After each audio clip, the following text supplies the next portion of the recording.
এই 3টি ফসল একটি চাষের মাধ্যমে করা সম্ভব এবং একটি চাষাবাদের মাধ্যমে একই সারের মাধ্যমে কিন্তু আমার এই 3টি ফসল পেয়ে আমাদের যে কৃষক ভাইয়েরা আছে সেই কৃষক ভাইয়েরা কিন্তু উপকৃত হতে পারে।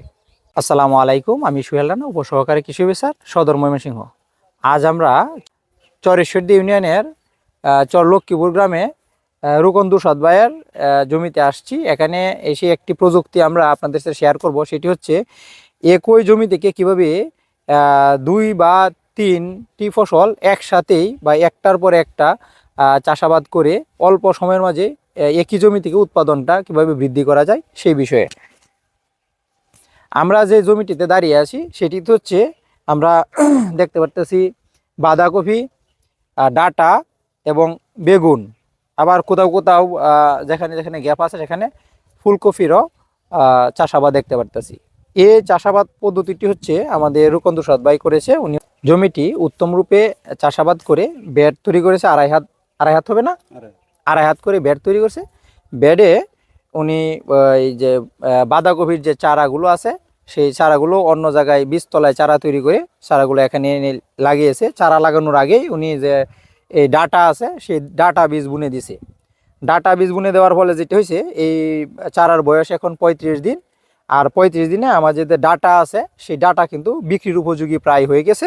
আর এদিকে আমার বাঁধাকপিও আস্তে আস্তে তার পাতাগুলো বড় হয়ে সে মোটামুটি জায়গা দখল করে রাখতেছে। দেখা যাইতেছে আর 4-5 দিনের মাঝে ডাটাগুলো বিক্রি করা যাবে। তার পরবর্তীতে আর 20-25 দিন পরবর্তীতে কিন্তু এই যে বাঁধাকপি আছে সেটাও বিক্রি উপযোগী হয়ে যাবে।